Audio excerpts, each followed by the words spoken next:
Wandering deeper into the city, you wash up on the shores of what looks like a rougher part of town.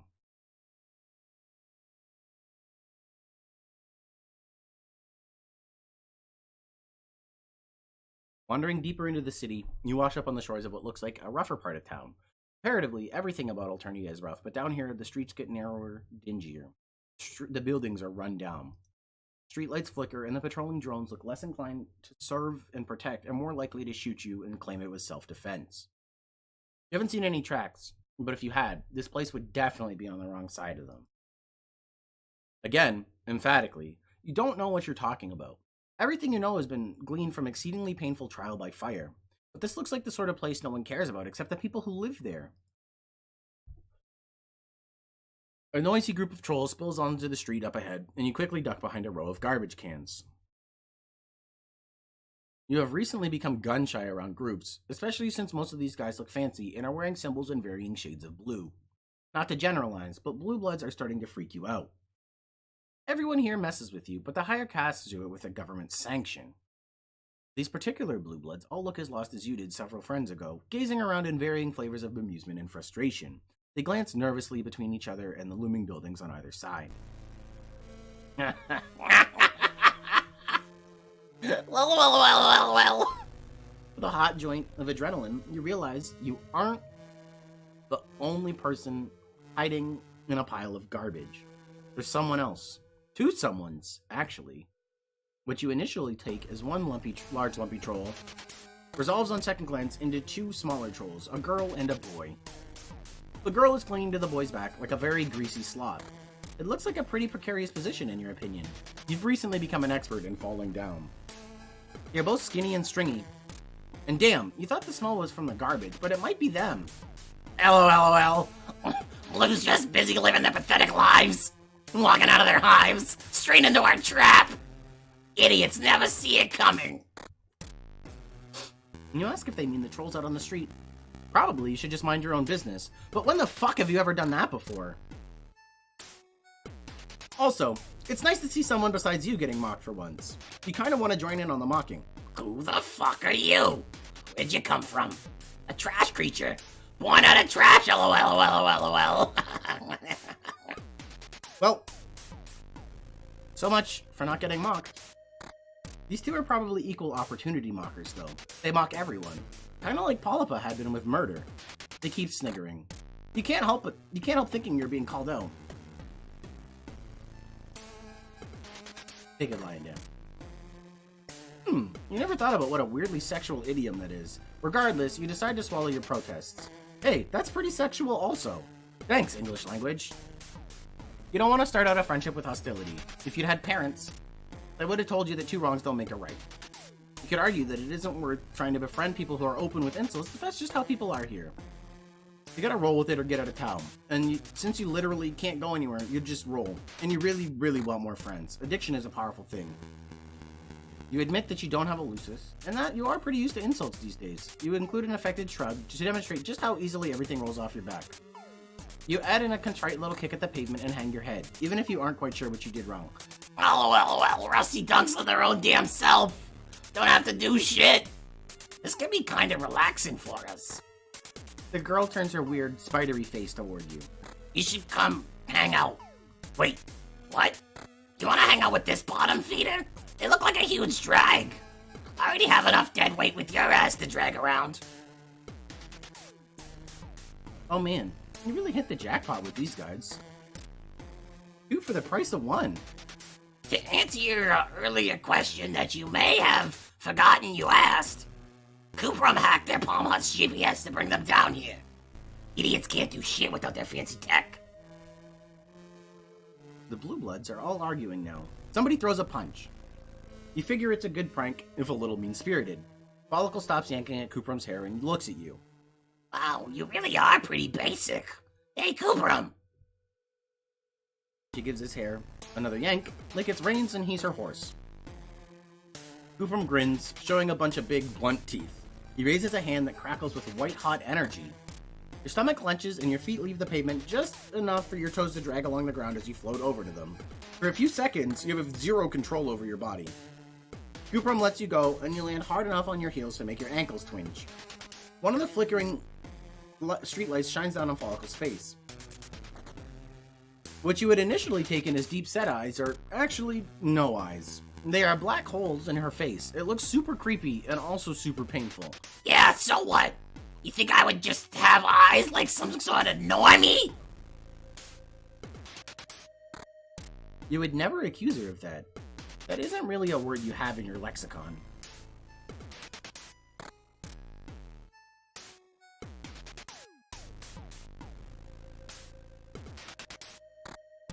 LOL. He keeps doing that, saying the word instead of laughing. It's actually a hell of a power play.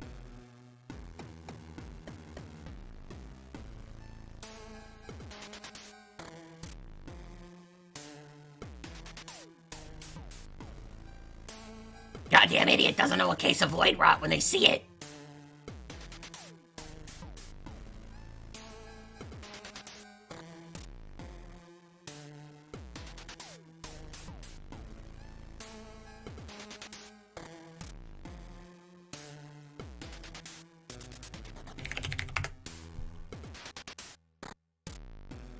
Have you never met a gold blood before? You have, but you aren't sure if Sarava counts. They're an internet celebrity, for one thing. For another, they have eyes. Well, one eye. And the other one wasn't lost to void rot, whatever the hell that is.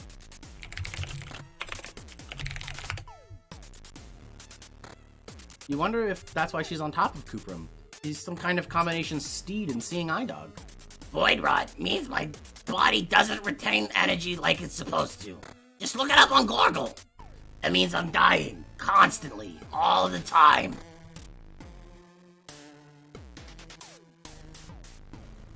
You almost point out that technically everyone is dying all the time, but you sense this isn't the moment for fake deep fuckery. That really sounds like it blows, though. You tell her how sorry you are. What do you mean? Why would you be sorry? You didn't do anything. Besides stand there looking ugly. Idiot thinks it makes a difference. Like what they think actually matters, LOL. Can't wait for Trizza to take this one down to the coalfields for a little R&R. Rest and relaxation? That sounds nice, actually. Rampage and rending! Ah.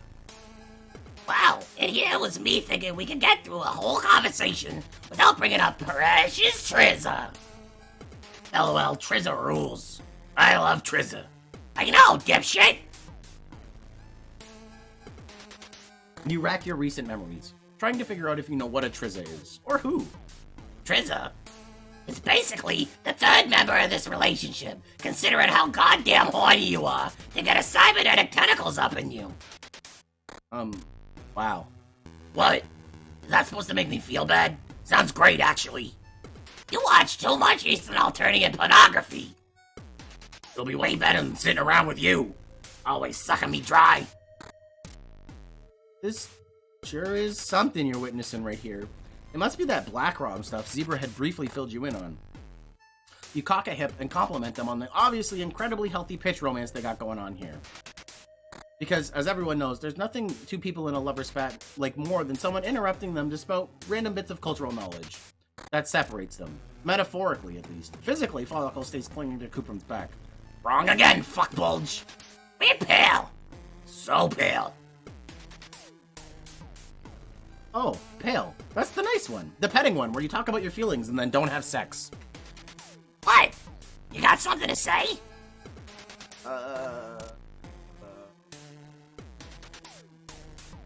You guys really don't seem to have your shit together.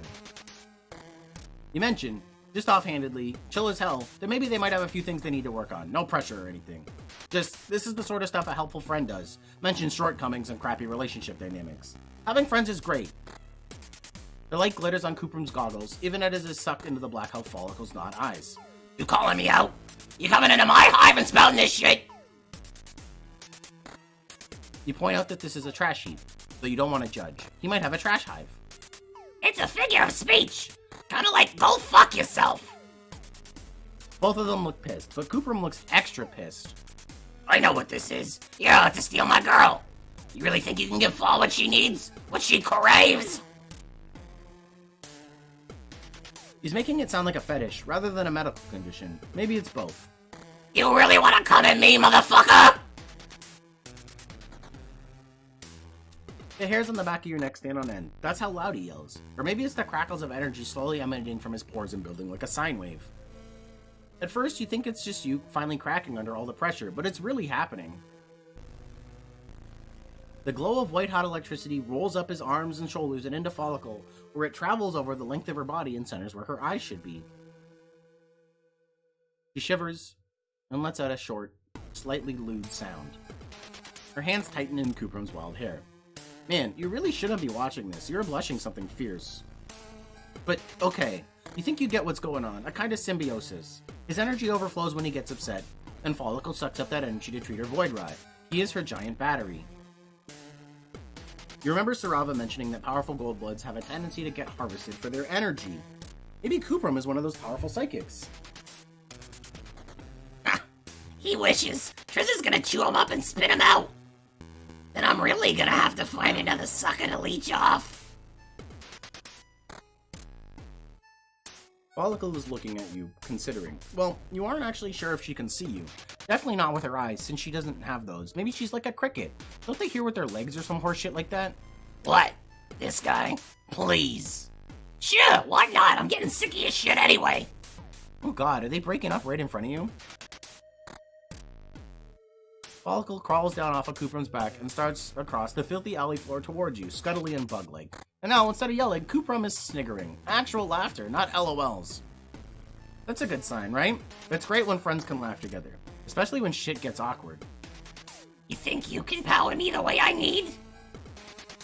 Whoa. She's right in your face. She really, really needs a shower. But you don't have room to talk. It's been a long time since the Gourd's ablution trap. Besides, judging someone based on their personal hygiene is shallow, right? It's what's on the inside that counts. Yeah, you're sure that's the sort of thing that makes you deep. Seriously, you have so much love to give. Friend love is what you're all about. Maybe this is all that desperation has been leading up to. The slow raising of your friendship level in order to reach this peak of unbelievable bro power. To free this young Goldblood from a codependent relationship you've been conditioning your body, putting it through its paces, building up a tolerance to bullshit and just bathing in metaphorical resonance. Folykl kisses you. Wow, that is friendly. Lots of people kiss their friends, you're pretty sure. Maybe. Yeah, you're super progressive. This is fine. You sort of wish that the first alien tongue you've had in your mouth didn't taste like Cheetos. But you can't have everything in this life. But holy shit, you're doing it! You feel a rush of energy flow through you, lighting up your whole body and pouring into Folykl, pulling her to the brim with the power she needs. The power she craves! God, you are the best friend ever. It's you. You rock. You seriously... Well, are... LOL. the best. LOL. Oh, son of a bitch. Feel something warm on the back of your neck, and Kuprum is giggling right next to your ear. Somehow, while you were busy kissing his girlfriend, he snuck up from behind you and started kissing you too. Well, more just putting his mouth on you and moving his tongue around. He must be feeding psychic energy into you, which Folykl is sucking out of your mouth. They're using you like a goddamn copper wire. You could maybe be into it if you weren't behind a dumpster, and if you were looking for anything more than some good old-fashioned, wholesome friending. Kuprum, fuck off. Don't help. You aren't involved in this. Kuprum is still laughing, and he's even added the LOLs back in.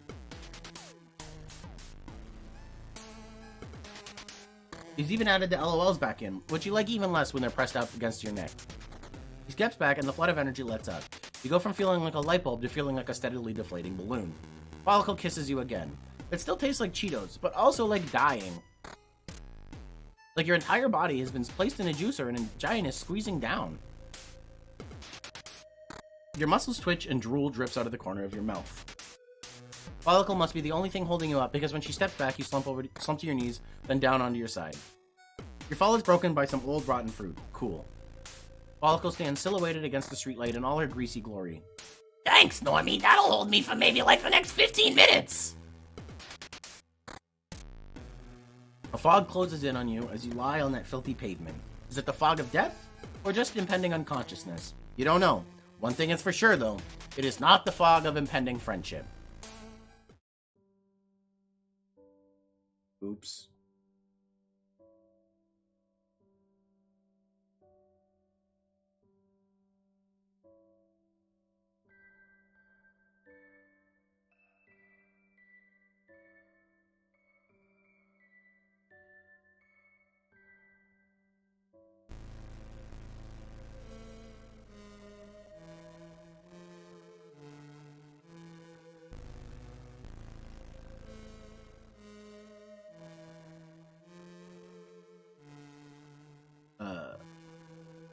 You guys seem like you have a wonderful, stable relationship.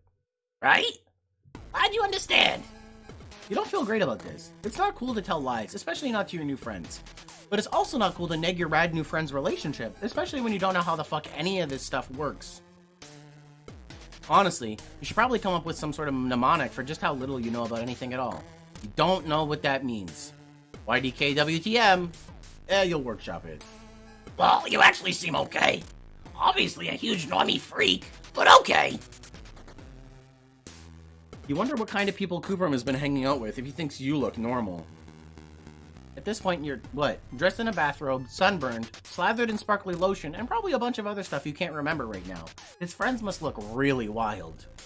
You hope whoever those friends are will be your friends too. You aren't picky about looks. The group of blue bloods out on the street, maybe they could use some friends too. You're getting the vapors at just the thought of all these potential connections.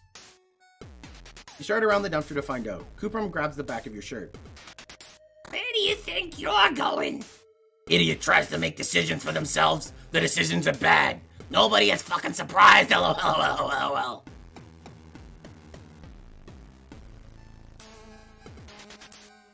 You point out, very respectfully, that all these people look pretty lost and confused. You assume the prank is over now. Everyone can shake hands and go on as friends. This is idiotic. Just, considering what you have learned about Alternia up until now. Not a prank. This is war. It's not over until all of them are dead or crying. Well, okay.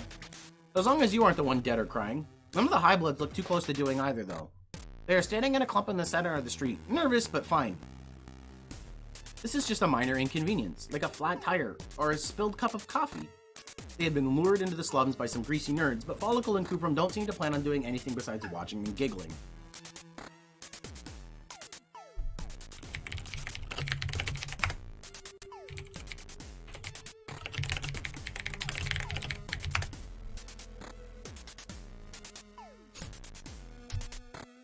One of the blue bloods, a smallish girl with a cerulean symbol on her hair clips, is standing a little apart from the group, furiously texting.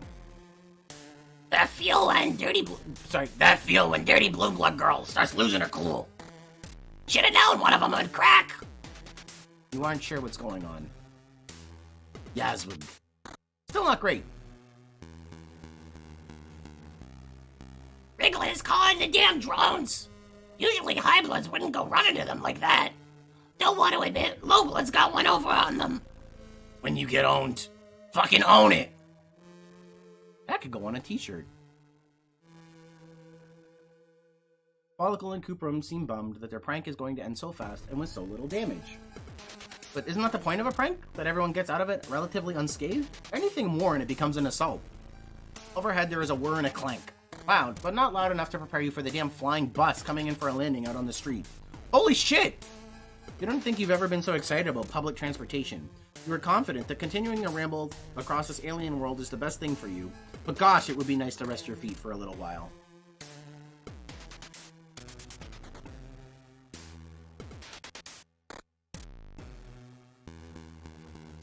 Even better, none of the trolls getting on the bus seem to have any money or travel passes.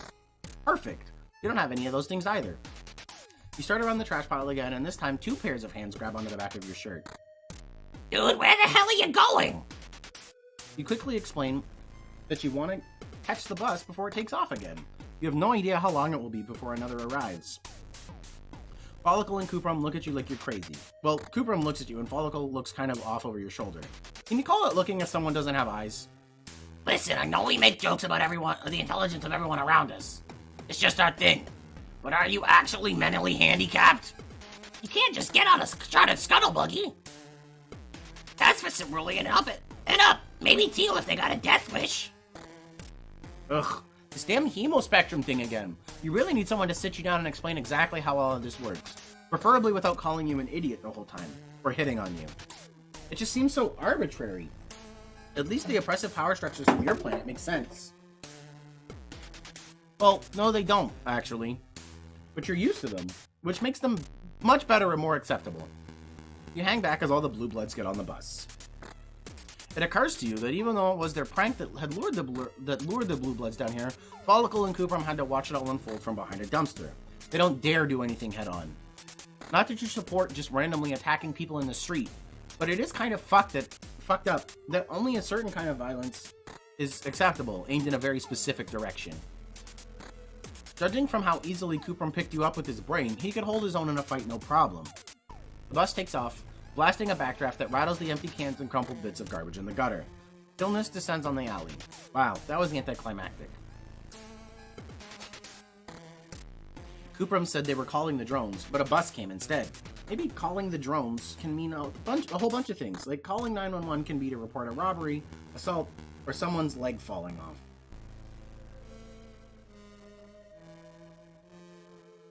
Or that's what you think until you hear the distant but quickly closing pound of giant footsteps. Fuck! Time to go! Folykl wraps her arms more securely around Kuprum and he takes off. Like, literally takes off. At first you think he's wearing the shoes with the little wheels on the bottom, the kind kids wear to crash into stuff at the mall. But no. He's hovering a half-inch off the ground. You have to run to keep up with him, and your steps are distressingly loud on the pavement. A familiar weightlessness shoots through your limbs, settling in your guts. Energy crackles around you, picking you up off the ground and pulling you along behind them. He has enough power to float both of you at once, all the while carrying his girlfriend on his back. You don't know much about psychics. IDK map. But that is pretty damn impressive. The three of you round a corner, and you forget all about being impressed because you were too busy freaking the fuck out. You were so busy worrying about the drone coming from behind that you did not consider the possibility of one closing in from the front. This one is smallish, but it's still a lot bigger than you. And a lot spinier, and a lot more endowed with dangerous lasers. And it's focused on the three of you instead of someone else. You, Folykl, and Kuprum make a similar noise. It goes a little bit like, "Ah!" Smash! The smash at the end comes from Kuprum picking up all three of you up with his brain and tossing you, just as the drone shoots a laser out of its torso.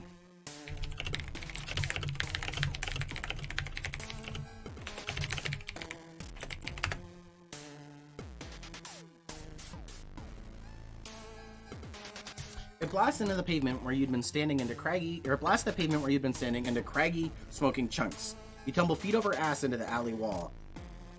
A concerning pain twinges through your healing ribs, but you are just so used to injuries at this point you barely wince. What's more concerning is Folykl. The blast rips her off Kuprum and sends her in the opposite direction, against the alley wall with you. He immediately curls into a ball, like a pill bug with a lot of hair. He doesn't respond when you ask her if she's okay, and you aren't sure if you should touch her. You shouldn't move injured people, right? Especially not injured people with Void Rot. I'm fine! I'll live! Oh, fuck! The drone had a 50-50 chance of coming in your direction instead of Kuprum's, and surprise, it did. It moved altogether way too fast for something that size. Aren't big things supposed to be slow? That's what video games taught you. Video games wouldn't lie, would they? Fuck, shit, hell. You've come all this way, dodged so many dangers, and made so many friends, and now you're just gonna get lasered by some huge spiky robot monster thing. Are they even robots? They kinda look organic, but so do, like, the couches here, but you digress. It's gonna kill you. But instead of dealing you a quick fatal blow, the drone stops in the center of the street. Its big, ugly head swivels toward Folykl. Oh god. Is it possible that you found someone more gullible than you are? Alternia definitely doesn't seem like a great place to be the weakest link. As usual, you are next to useless. All you can do is watch the drone as the drone takes heavy steps toward her. Desperate, you kick a nearby trash can. You shout. You make as much noise as you can, trying to draw its attention. Once you have it, you aren't sure what you're going to do with it, but you aren't worried about that right now. The drone grinds to an uncertain halt. Its head slowly turns toward you, then back to Folykl. It can't make up its mind. Should it go for Void Rot or the noisy asshole? You look around for weapons while it's frozen in indecision. There's nothing here but empty bottles and tiny pieces of concrete. You really are a worthless wreck. Your new friend is about to get stomped or blasted or kicked with a giant metal leg, and all you can do is hop around like a maniac and smack a trash can. Fuck. Luckily, for once, you aren't the only one here. Your new friend already has a friend. You're really friend crashing here.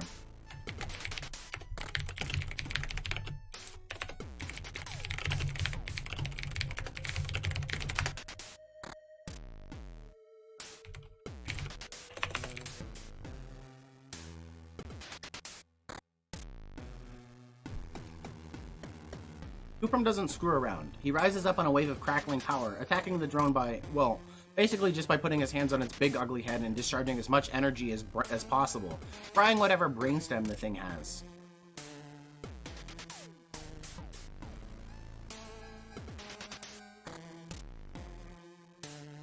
You try to be at least a little bit useful and drag Folykl out of the way of the drone as it falls, but it doesn't fall, it just shuts down. The evil red glow of its eyes dies and it goes still. It becomes just a giant, ugly statue of an alien robot in the middle of a filthy street. Kuprum drops like a rock, and before he's even out of the air, he's on his way to Folykl. He shoves you out of the way. Fall, are you okay? Please say you're okay. What the fuck, Fall? Folykl buries her face in Kuprum's chest, her two little fists clinging tight to his arms. Her shoulders rise and fall. She's taking huge breaths, like she can't get her lungs to work right. Do trolls even have lungs? They probably call them something weird. Respiratory sacs, breath glands, suck sphincters. I'm fine, idiot. You had a snide comment all ready to go, concerning appreciating your loved ones while you can before a big metal monster comes and squishes them. But sitting here watching Kuprum hold Folykl like he never wants to let her go, well, all your snideness drains into a puddle at your feet. You don't know them. You don't know their life. Their relationship might not be the healthiest, but honestly, whose is? You've seen some really bad shit, both here and back home. Hey, you okay, dork? Yeah, you really are. Thanks to them.